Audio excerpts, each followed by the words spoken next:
Hai cewek-cewek cantik, selamat datang di channel aku dan di channel ini kita akan bahas apapun soal perempuan yang bikin cewek cantik seperti kamu semakin smart.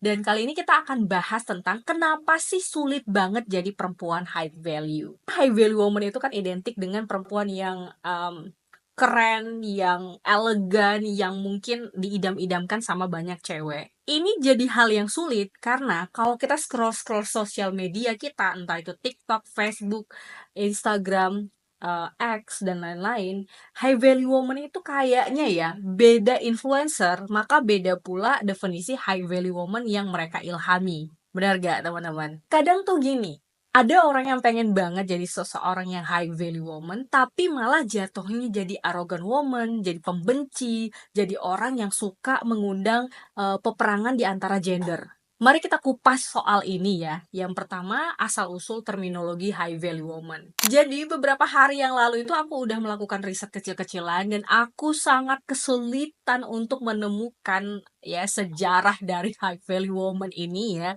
Dan aku juga udah diskusi dan tanya-tanya sama teman-teman aku yang jurusan psikologi dan ternyata ya teman-teman ya, mereka juga bilang bahwa high value woman ini nggak ada definisi akademiknya. Karena ini tuh tidak pernah didefinisikan secara akademik, maka tiap orang akan berbeda definisinya. Jadi jangan heran ketika kamu lihat influencer A dengan kamu lihat influencer B, mereka itu mendefinisikan high value woman itu bakalan beda. Ada influencer atau konten kreator ya yang mungkin sering kita konsumsi bahwa high value woman itu adalah orang-orang yang punya style old money. Jadi berkelas, elegan. Ada juga yang nganggap high value woman itu adalah perempuan yang realistis, 24 jam. Gak bakal pernah baper, gak bakal pernah emosional, dan lain-lain. Ada juga ya yang menganggap bahwa high value woman itu adalah perempuan yang achievement-nya banyak. Jadi kalau kamu nggak berprestasi, kamu nggak punya prestasi A, B, C, D, kamu itu bukan high value woman. Di antara semua influencer ataupun konten kreator yang mencoba mendefinisikan siapa perempuan high value, yang paling parah menurut aku itu adalah yang nganggap bahwa high value woman adalah perempuan yang gak butuh laki-laki sama sekali. Jadi seolah-olah laki-laki itu ya musuh dari perempuan. Setelah mencari-cari di internet, aku nemukan satu tesis. Kenapa aku yakin untuk ngambil tesis ini sebagai patokan aku mendefinisikan siapa perempuan high value? Karena menurut aku, tesis itu sebelum terbit sudah mengalami adanya revisi, terus ada juga pengujian, dan pengujiannya itu yang uji itu adalah orang-orang kompeten.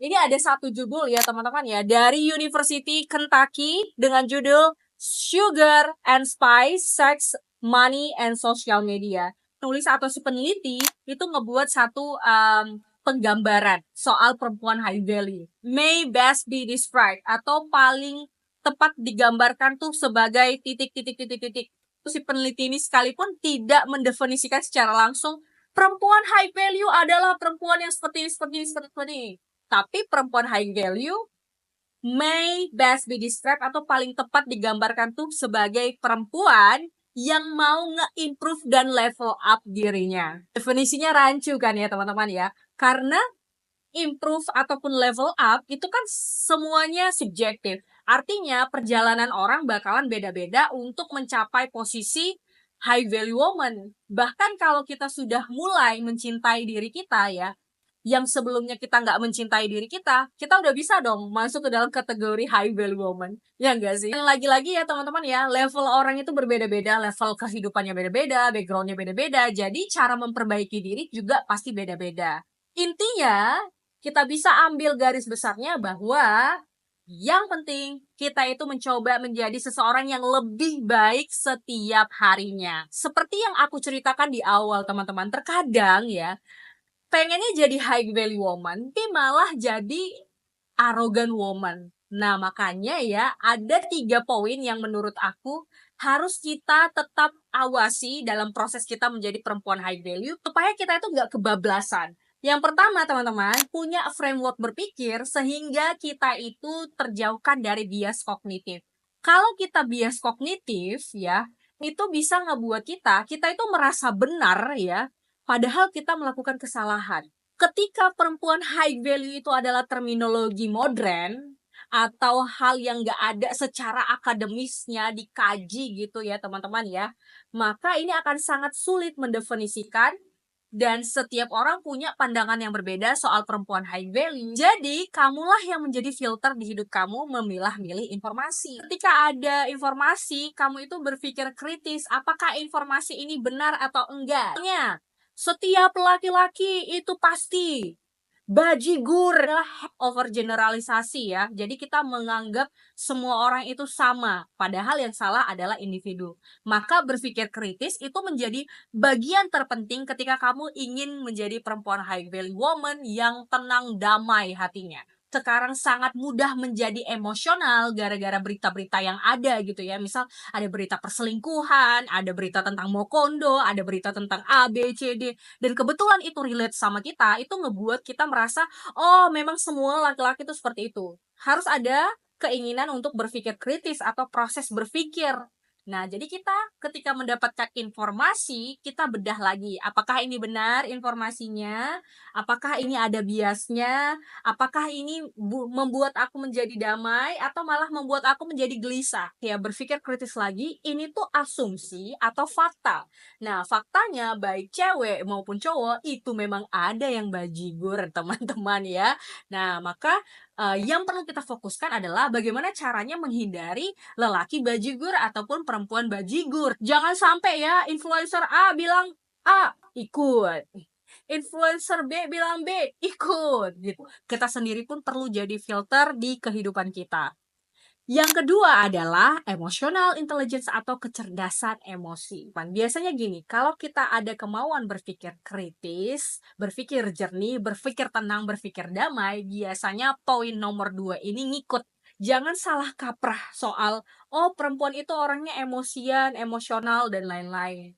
Baik laki-laki maupun perempuan, selama dia adalah manusia, maka dia memiliki emosi. Kan ya, kalau kita misalnya ngelihat konsep bagaimana otak merespon berdasarkan konsepnya Pak Daniel Kahneman, yang mana beliau itu seorang penerima Nobel di bidang ekonomi yang menerapkan prinsip psikologi. Menurut beliau ya, 95% keadaan kita itu direspon sama emosional atau otak bagian emosional. Ini gambarnya ya teman-teman ya. Jedar.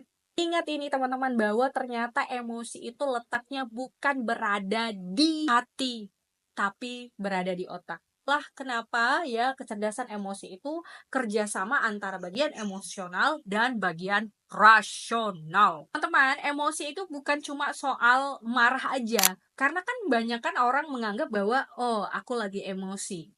Padahal emosi itu ada emosi dan turunannya. Marah, sedih, senang, bahagia, cemburu, dan lain-lain itu masuk ke dalam emosi. Karena ada orang yang nganggap bahwa high value woman itu adalah perempuan yang nggak pernah marah. Padahal marah itu adalah bagian dari emosi. Yang salah kaprah menganggap marah itu adalah hal yang merugikan, itu malah ngebuat kita menekan perasaan kita. Misal kita marah, kita merasa, oh aku lebay banget sih marah, harusnya aku nggak kayak gini. Nah, maka ya teman-teman ya, dengan mengetahui emosi itu valid, kita valid nih. Ada orang yang mengkhianati kita, ada orang yang menipu kita marah, reaksinya itu dikendalikan. Apakah kita harus baku hantam ya, atau membakar rumahnya, atau dan lain-lain? Maka itu harus hati-hati, itu dipikirkan. Nah, itulah yang disebut dengan emotional intelligence. Kita memvalidasi bahwa emosinya kita itu valid, aksinya kita terhadap keadaan tersebut itu yang kita pikirkan. Jadi kita marah ya, apakah harus langsung baku hantam, jambak-jambakan di tempat? Nah, itu dia yang harusnya dipahami. Akhirnya, karena kita punya kecerdasan emosi, kita damai itu bukan karena menekan-nekan perasaan kita, tapi karena kita paham bahwa perasaan kita valid, tindakan kita yang harusnya lebih bijaksana. Nah, tapi Mbak Wanda, ada orang-orang yang bikin saya kesal. Itu yang ngebuat saya jadi pemarah.